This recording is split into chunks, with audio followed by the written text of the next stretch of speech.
The UN Secretary-General delivers a stark warning after the hottest day on record. US Vice President Kamala Harris says she has serious concern about the humanitarian situation in Gaza after 9 months of war.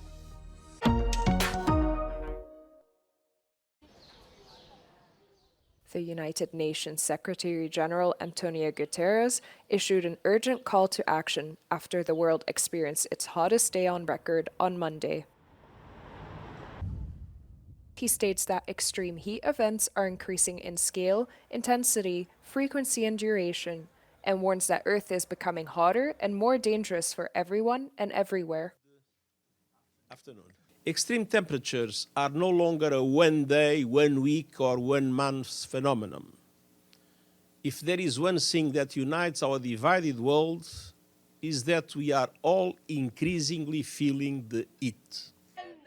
The UN chief asks for a joint international effort to address the extreme heat and urges countries to work towards the global goals agreed at COP28.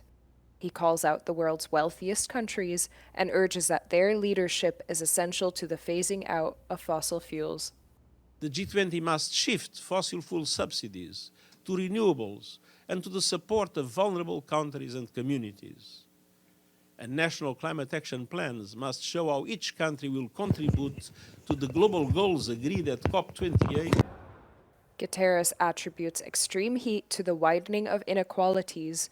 He stresses that the implementation of measures to protect exposed workers and those vulnerable to climate change must be in place to reflect the reality of the rising heat today.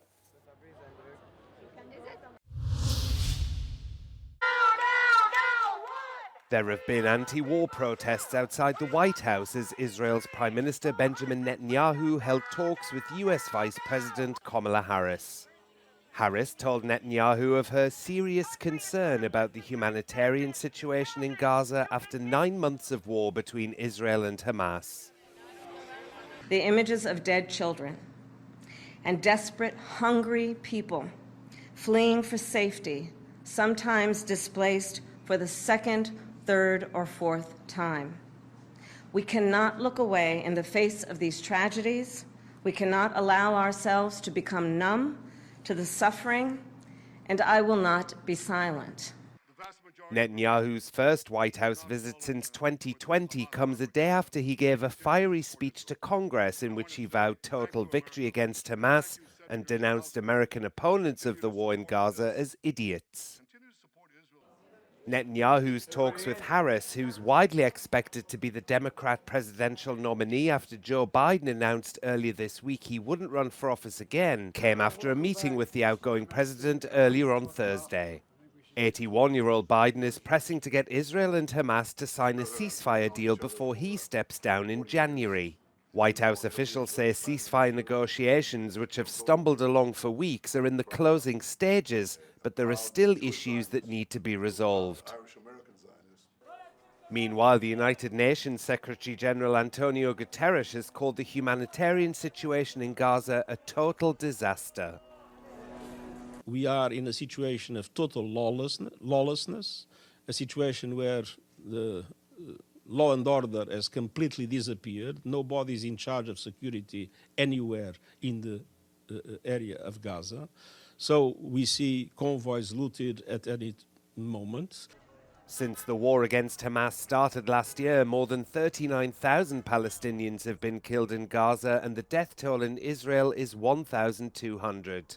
Dozens of Israeli hostages are still being held by Hamas in Gaza after being taken captive on October the 7th. The EU is losing credibility over its stance in Gaza, having failed to sanction Israel for its offensive there, say legal and political experts. As Israel continues to pummel the Palestinian enclave, and with a death toll among civilians, in particular children, rising by the hour, the EU stands accused of being selective in its defence of international law. Israel started its offensive in October after a Hamas terrorist attack killed over 1,200 Israelis and abducted over 250 people. Israel is now being investigated for genocide, extermination and starvation of civilians, among other things.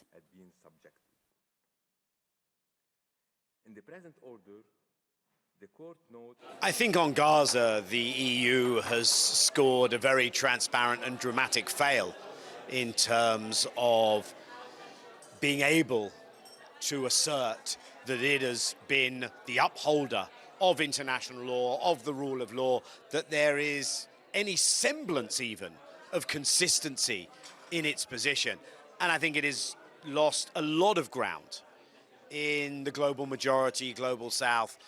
We remember during the first year of the Ukraine war that there was a lot of talk about, why isn't the rest of the world more with us? How do we get that global floating vote? I don't think anyone even thinks in those terms anymore, because the approach towards Gaza, led by President Ursula von der Leyen, has made that claim impossible. A recent opinion by the International Court of Justice says Israel's occupation of the West Bank and East Jerusalem is illegal, and it should evacuate its settlers and pay reparations to the Palestinians. Have to be true to ourselves, to our own principles.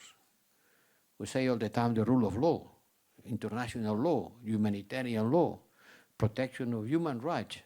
These principles are universal, and they apply to the South China Sea, as well as to Ukraine and to the Middle East. You cannot have a selective understanding of what are the rulings or the opinions of the International Court. EU foreign policy requires unanimous decision-making, so even if a majority of EU member states wanted to apply sanctions against Israel for alleged breaches of international law, it would require all countries to support it. The EU therefore has limited influence when it comes to the Middle East. However, there is a consensus on the need for a two-state solution for a lasting peace and a ceasefire in Gaza. Shona Murray, Euronews, Brussels. France's Interior Minister has thanked Belgium after authorities carried out 14 raids across the country and detained 7 people over suspected terrorist activities. Belgium's Federal Prosecutor's Office said that all the people concerned are suspected of participating in the activities of a terrorist group. Thursday's raids happened a day before the opening of the Olympic Games in Paris. 450,000 police officers from 44 countries are taking part in the security operation to secure the opening ceremony. World and business leaders have pledged billions of dollars to finance sporting initiatives aimed at accelerating sustainable development a day before the Olympic Games opens. 500 participants, including 50 heads of state and government, attended the Sport for Sustainable Development Summit in Paris. The event was championed by French President Emmanuel Macron. C'est la synergie de nos actions qui est clé. Et puis tout ce qu'on peut faire avec le mouvement sportif en ce sens est absolument fondamental. Moi, je voulais vous remercier de votre mobilisation. Les Jeux sont un moment de mettre en lumière ce qui est fait, de lancer de nouvelles initiatives, ce que nous sommes en train de faire. Et merci pour aussi tous les financements qui sont mobilisés pour le continent africain, le continent latino-américain et pacifique en ce sens. Et je vous remercie pour l'engagement de chaque jour dans cette direction. A coalition of public development banks pledged to invest 9.2 billion euros across the world for community-based, inclusive and sustainable sports infrastructure by 2030. And the French Development Agency said it would release 500 million euros for sustainable development in sports. With his country slated to host the 2026 Youth Olympic Games, Senegal's president said the Olympic ideal is today challenged by the tragedy of war.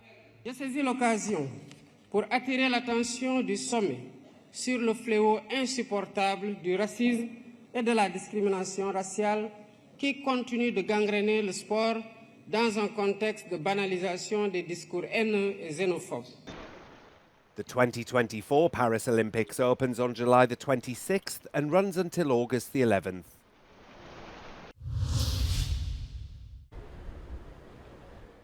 Three years after the official announcement, the big day is finally approaching. The opening ceremony of the Paris Olympics will be held on Friday, starting at 7:30 p.m. For the first time in history, the ceremony will not take place in a stadium, but instead along the Seine River, in front of more than 300,000 spectators.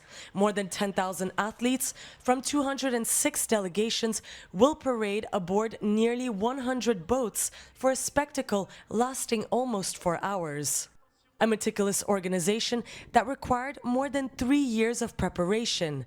Whatever the weather or the flow of the river might be on Friday night, organizers insist that they are ready for any kind of scenario. La parade et la cérémonie vont très très bien se passer, il n'y a aucun sujet là-dessus. Si le débit montait d'un tout petit peu, aucun problème là non plus, on adaptera juste la vitesse. On passerait par exemple de 9 km/h à 10 km/h, voilà, mais aucun problème là-dessus. An impressive feat led by the actor and director Thomas Joly. He worked hand in hand with multiple playwrights, choreographers and historians to imagine an extravagant performance showcasing France's history, art and culture with 12 massive paintings that will be displayed. Ce qui nous a inspiré évidemment pour écrire, c'est évidemment la France, évidemment le grand catalogue de la France, que ce soit dans son patrimoine, que ce soit aussi dans sa culture qui est riche depuis des siècles. Et Paris et ce parcours qui aussi borde des monuments parisiens qui sont riches de culture et d'histoire. Le Louvre, pour en citer un seul qui est connu dans le monde entier, le plus visité des musées du monde. Donc voilà, ça a été ça notre source d'inspiration. As per tradition, Greece will lead the way and France's delegation will be the last boat. The contents of the show has been kept tightly under wraps, but a few big names have been mentioned, such as possible performances from singers like Céline Dion, Lady Gaga and French Malian sensation Ayana Kamura. Sofia Katsenkova reporting from Paris for Euronews.